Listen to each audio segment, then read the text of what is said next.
नमस्कार विद्यार्थी मित्रांनो, मी प्राध्यापक दीपक चव्हाण आपलं सर्वांचं स्वागत करतो। आपण बघतोय कंपनी अकाउंट आणि त्यामधला अत्यंत महत्त्वाचा पॉइंट आपला सुरू आहे अप्रोप्रिएशन वरचं एक्झाम्पल। स्क्रीनवरती एक्झाम्पल आहे समर विंटर 2018 मध्ये विचारलेला प्रश्न आहे। विंटर 2018 मध्ये विचारलेला प्रश्न 8 मार्कासाठी सेक्शन सी मध्ये प्रश्न क्रमांक 5वा। सी सेक्शन मध्ये प्रश्न क्रमांक 5वा विचारलेला होता। किती मार्काला? 8 मार्काला। ठीक आहे, व्यवस्थित लिहून घ्या, त्यानंतर समजून घ्या कशा पद्धतीने आपल्याला हे सॉल्व्ह करायचं आहे। बघा आता या प्रश्नामध्ये काय दिलेलं आहे, following are the balance sheet of Sujata company limited and Seema company limited as on 31 March 2018। 31 March 2018 रोजी संपणाऱ्या वर्षाच्या सुजाता आणि सीमा कंपनीची बॅलन्स शीट ताळेबंद खालील प्रमाणे आहे। मग हे ताळेबंद पत्रक याचं काय करायचं आपल्याला, तर तेच सांगितलं त्यांनी इथं डिस्क्रिप्शन मध्ये। सगळ्यात शेवटी जे डिस्क्रिप्शन आहे याच्यामध्ये त्यांनी सांगितलं आपल्याला काय शोधायचं आहे।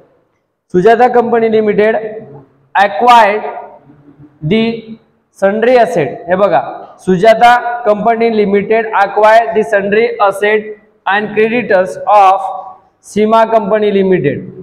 सीमा कंपनी कुठे आहे? ही 2 नंबरला आहे सीमा कंपनी लिमिटेड। ठीक आहे, अक्वायर कोण करून राहिली? Sujata company limited. कोणाला करून राहिली? ही अक्वायर्ड सीमा कंपनीला, म्हणजे विकत घेत आहे किंवा विलीन करून घेत आहे। And for the purpose of sundry asset of Seema company limited are value at a 5 lakh rupees. ती घेणार आहे, पण त्याच्यामध्ये एक अट टाकली की sundry asset of Seema company limited जे आहे ते सीमा कंपनी लिमिटेडचं जे व्हॅल्यू आहे कशाचं, तर सन्ड्री असेटचं, म्हणजे हे असेट इथं दाखवत आहे 6 लाख रुपये, ते मी 5 लाख रुपये द्यायला तयार आहे, 6 लाख देणार नाही। पुढे म्हणते equity shares of ₹100 each are issue by the Sujata company limited. Sujata company लिमिटेडची नवीन बॅलन्स शीट तयार होईल, ती प्रत्येक व्यक्तीला 1000 रुपये 100 रुपये प्रमाणे तो शेअर डिस्ट्रीब्यूट करेल। त्यापुढे म्हणते the purchase consideration for the purchase कन्सिडरेशनला म्हणते ते। पुढे म्हणते prepare realisation account in the books of Seema company limited. बघा, realisation of account Seema company limited and balance sheet of Sujata company limited after appropriation of Seema company limited. म्हणजे Seema company limited विकत घेऊन त्याला आपल्यामध्ये विलीन केल्यानंतरची त्याची बॅलन्स शीट तयार करा। असाच प्रश्न सेम आपला काल परवा झालेला आहे, परत त्याच्यावरचा प्रश्न रिपीटेड। मागे सांगितलं होतं की हा प्रश्न रिपीट होऊ शकतो, म्हणजे या प्रश्नाला स्टार मारायचा। 8 मार्काला हा प्रश्न रिपीट होऊ शकतो, किंवा हाच प्रश्न 4 मार्काला रिपीट होईल परचेस कन्सिडरेशनला। ठीक आहे, मग सगळ्यात पहिलं काय करावं लागेल आपल्याला, रियलायझेशन ऑफ असेट काढावं लागेल। ठीक आहे, रियलायझेशन ऑफ असेट चं खातं तयार करावं लागेल आपल्याला। इथे realisation of asset, realisation of किंवा रियलायझेशन अकाउंट आहे, फक्त रियलायझेशन अकाउंट। हा, आवाज दिला का? रियलायझेशन अकाउंट अकाउंटची आखणी माहिती आहे तुम्हाला आता। रियलायझेशनची अकाउंट म्हटल्यानंतर एक डेबिट असते, क्रेडिट असते, पर्टिक्युलर रुपीज ही आखणी आहे आपली अशी। पर्टिक्युलर रुपीज, पर्टिक्युलर रुपीज, इकडे CR इकडे DR। जास्त काही डोकं लावायचं नाही। काय करायचं, सन्ड्री असेट बघा कोणती आहे, ही असेट उचलायची आणि सरळ सरळ इकडच्या साईडला टाकायची, म्हणजे इथे येईल तुमची सन्ड्री असेट DR साईडला। आता सन्ड्री असेट मध्ये किती दिलेली आहे त्यांनी, तर त्याची रियलायझेशन ऑफ असेट मधली बघायची आणि ती त्या ठिकाणी घ्यायची। किती दिलेली रियलायझेशन ऑफ असेट मधली? 6 लाख रुपये दिलेली आहे, हे इथे दिलेली आहे 6 लाख रुपये घेतली इथे 6 लाख। त्यानंतर हे प्रॉफिट अँड लॉस आपण घेत नाही। ठीक आहे, ही ऑब्झर्व करू राहिलो आपण। सीमा कंपनीचं रियलायझेशन सांगितलंय, कोणाचं? Realisation account in the books of Seema company, हे सीमा कंपनीचं रियलायझेशन करतोय आपण। ठीक आहे, एवढी संपत्ती त्यांना विकली, किती विकली? 6 लाख। मग इकडं काय येणार, तर इकडे येणार त्याचं क्रेडिटर, सन्ड्री क्रेडिटर्स। किती आहे सन्ड्री क्रेडिटर्स? तर ते आहे 2 लाख रुपये। मग आता राहिलं काय, तर आता याचं परचेस कन्सिडरेशन, हे शेअर कॅपिटल आपण घेत नाही, पण याच्या ठिकाणी काय घेतो आपण, परचेस कन्सिडरेशन घेतो. मग बी कंपनीचं म्हणजे सीमा कंपनीचं परचेस कन्सिडरेशन आपल्याला काढावं लागेल याच्या खाली. Purchase consideration of Seema company limited.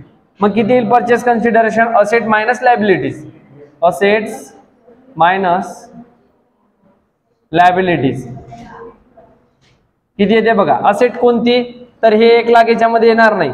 किती असेट राहिलेली आहे, 6 लाख. पण त्यांनी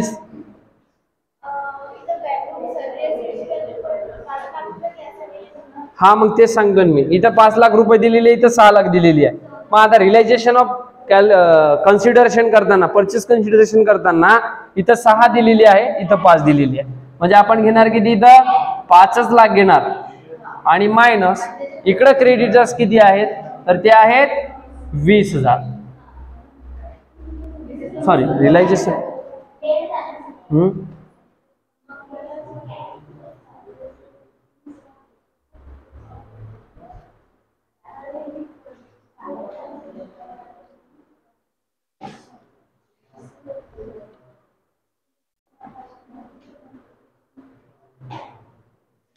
ठीक आहे. किती आला मग आपला परचेस कन्सिडरेशन, याच्यातून जर वजा केले तर 3 लाख रुपये. मग हे 3 लाख उचलायचे आणि इथं लिहायचे 3 लाख रुपये.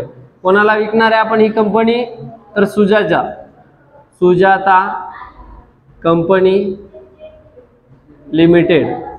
हे त्याच्या अकाउंटला जाणार, म्हणजे तिथून पैसे आपल्याला भेटणार आहे. त्यांना विकून टाकले आपण. ते कितीला विकले, 3 लाखाला.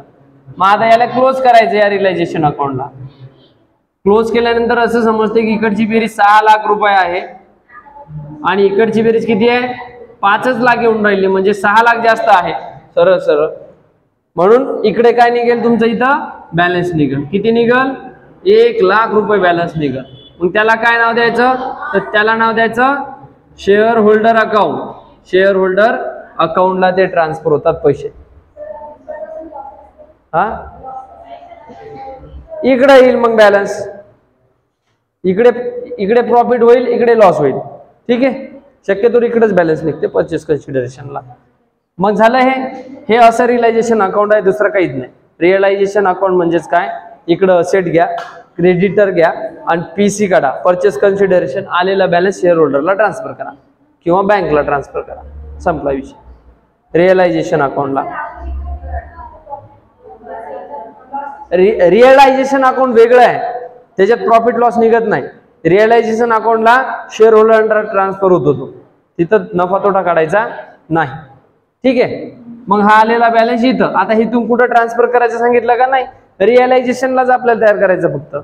मग त्याच्यानंतर काय सांगितलं आपल्याला, परत सांगतो. रिअलायझेशन अकाउंट मध्ये काय करायचं, रिअलायझेशन ऑफ अकाउंट मध्ये डीआर साइडला ज्या कंपनीचं तुम्हाला रिअलायझेशन अकाउंट तयार करायला सांगितलं, रिअलायझेशन अकाउंट, त्या कंपनीचे असेट. आता इथं सन्ड्री असेट दिले म्हणून एकच पद आहे, पण तिथं गुडविल, लँड, बिल्डिंग, XYZ देतील. मग ती सर्व उचलायची, सर्व डीआर साइडला घ्यायची. ओके. दुसरं पद इकडं कोणतं येत नाही. प्रिलिमिनरी एक्सपेन्सेस आणि प्रॉफिट अँड लॉस अकाउंट येत नाही, ते घ्यायचे नाही. मग त्याची करायची तर टोटल. लायबिलिटीज मधलं काय घेतो, तर फक्त घेतो आपण बिल्स पेबल, क्रेडिटर्स आणि ओडी, बँक ओडी असेल तर ते घेतो इकडच्या साईडला. मग इकडची बेरीज पाहिजे आणि इकडची बेरीज. शक्यतो असेट पेक्षा लायबिलिटीची बेरीज कमी असते. ठीक आहे. कारण इकडं शेअर होल्डर नावाचं पद आपण ऑलरेडी सोडलेलं असते, capital share paid up capital. म्हणजे सरळ सरळ रिअलायझेशन अकाउंटच्या CR साईडला बॅलन्स निघतो. मग तो निघलेला बॅलन्स शेअर होल्डरला ट्रान्सफर करायचा, शेअर होल्डर अकाउंटला आहे की नाही. इथे किती निघला बॅलन्स, 1 लाख रुपये. झालं, रिअलायझेशन अकाउंट तुमचं क्लोज झालं. त्यानंतर काय विचारलं त्यांनी विचारल्यानंतर after absorption of Seema company, Sujata कंपनीची बॅलन्स शीट विचारली. त्याच्यानंतर मग इथं आपण बॅलन्स शीट करू आता तयार. बॅलन्स शीट कोणाची आता ही, तर सुजाता कंपनी लिमिटेड.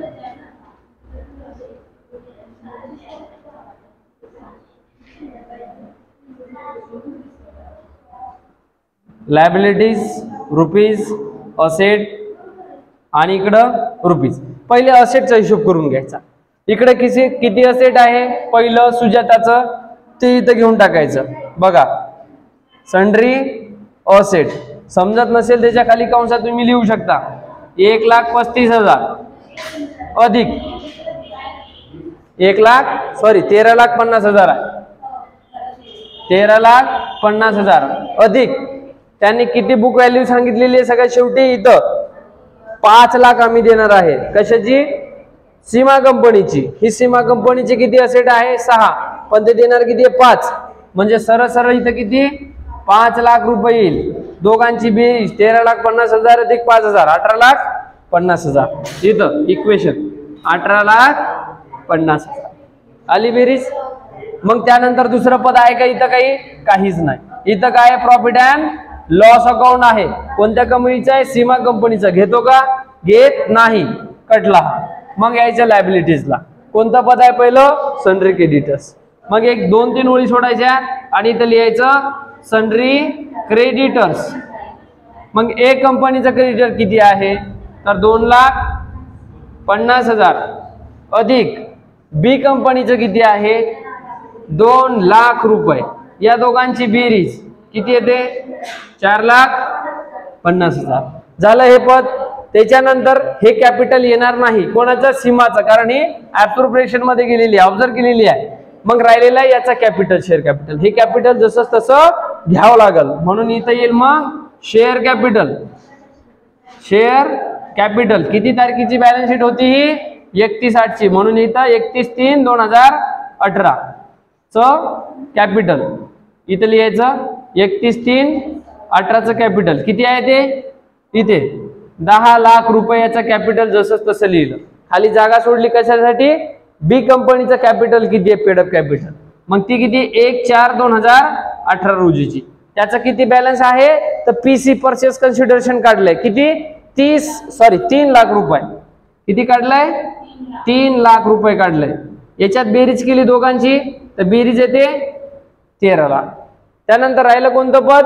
तर हे राहिलं profit and loss account. 1 lakh रुपये हा profit and loss account already आहे, तो इथं घ्यावा लागेल आपल्याला.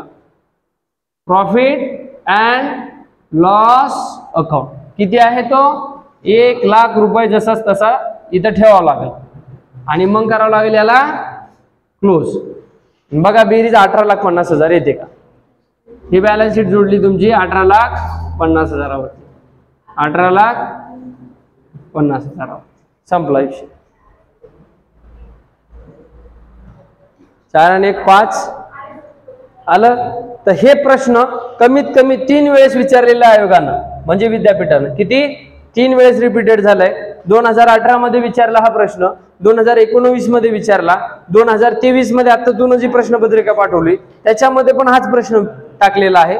ठीक आहे. त्याच्यामुळे थोडाफार आकडे चेंज करून हा प्रश्न रिपीट होऊ शकतो. यावरती परचेस कन्सिडरेशन वरती प्रश्न येऊ शकतो, किंवा रिअलायझेशन अकाउंटला येऊ शकतो, किंवा न्यू बॅलन्स शीट. 4 मार्काला काय येईल तुम्हाला म्हणते की असं असं याचा परचेस कन्सिडरेशन 3 लाख रुपये असून ही कंपनी ऑब्झर्व केलेली आहे, त्यानंतर ह्या कंपनीची नवीन बॅलन्स शीट तयार करून दाखवा. म्हणजेच काय? ही बॅलन्स शीट, त्याची असेट, याची असेट, त्याची लायबिलिटीज, याची लायबिलिटीज, आणि राहिलेलं पीसी कन्सिडरेशन आपण पेडअप कॅपिटलला इथं घेतो. संपला. आता किती झालं हे? 3 लाख. 3 लाख भागीला 100 म्हणजे किती इक्विटी शेअर येऊ राहिले याचे? 3,000. इथं लिहू शकतो आपण 3,000 equity shares of ₹100 each is equal to 3 lakh. मग हे 10 आणि हे 13 लाख झालं. संपला विषय. किती सोपा प्रश्न आहे हा. 8 मार्काला विचारलेला प्रश्न आहे. जास्तीत जास्त 10 मिनिटाचा प्रश्न होतो. 10 मिनिटात फक्त प्रॅक्टिस पाहिजे. तुमच्या वहीमध्ये जवळपास जेवढे एक्झाम्पल दिलेले आहेत सगळे विद्यापीठच्या लेवलमध्ये जे विचारलेले प्रश्न आहेत तेच आपण घेतलेले आहेत. आवरण तर त्याच्यापेक्षा वेगळे काही घेतलेले नाही. ठीक आहे. त्याच्यामुळे एवढेच एक्झाम्पल करायचे आहेत. अजून 5-6 एक्झाम्पल आपल्याला घ्यायचे आहेत जे काही डबल रिपीटेड झालेले आहेत ते. याच्यात काय अडचण आहे? बरं. जे विद्यार्थी लाईव्ह आहेत तुम्हाला अडचण असेल तर कमेंट बॉक्स आहे त्यामध्ये नक्की कळवा. या ठिकाणी थांबतोय. जय हिंद, जय महाराष्ट्र.